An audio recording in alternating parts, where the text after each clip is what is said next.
Labor has refused to say if it will scrap the Nationals' agricultural visa and ban live sheep export if elected. Shadow Agriculture Minister Julie Collins faced off today with David Littleproud in the first debate of the campaign. Our political reporter Andrea Crothers was there.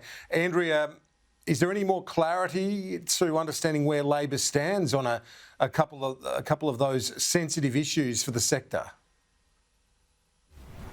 Kieran, they are sensitive issues for the sector and ones that people attending today were certainly wanting to be answered, but so far no clearer as to where Labor is headed on those particular fronts, though some of the language used in response to questions today would indicate that change could be on the way if Labor does get into power, in particular over the ag visa. So this was that program which the Nationals secured in last June in response to the United Kingdom Free Trade Agreement, but it has struggled to get off the ground.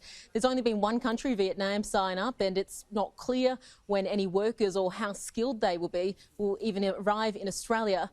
David Littleproud, he has refused to concede failure on this. Well, I don't accept the premise of your question. That's more of a Canberra bubble question. To go and demonise Australian farmers in the way you do, to sabotage this, that's been the issue. Well, the ag visa wasn't real. That's the point. There's no workers here, and we'll have more to say well before polling day with detail about what our solution is. So Julie Collins hinting that their solution or perhaps an alternative plan will be put forward later on during the campaign. The same does go also for the future of live sheep export. Last election, Labor vowed to phase out the trade, but they refused to say again today exactly where they stand this time around, though Julie Collins did emphasise that it was already reducing, transitioning out in her words. But as well as having to defend a lack of detail on their plan for agriculture, Julie Collins was also having to defend her lack of personal standing in the sector.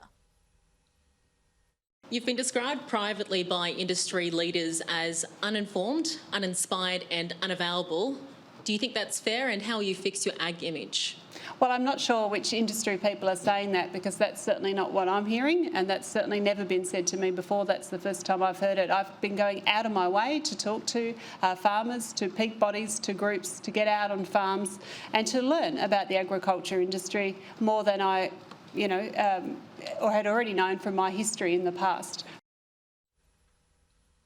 So Julie Collins denying that assertion, but interestingly enough, Kieran, straight after that I was contacted by at least one industry rep asking which ones is she talking to, because we can't seem to get her ear. And Andrea, the Nationals didn't turn up to this debate empty-handed either, did they? No, so they came in announcing a new plan, a first farm guarantee scheme. So this is basically designed to try and help first-time farmers get their hands on some dirt. So what would mean is that the government would guarantor up to 40% of a loan up to the value of $1 million. This does come off the back of soaring land prices, so it does raise plenty of questions over just how much land you could purchase with that much money. Kieran? It does indeed. Andrea, thank you for that.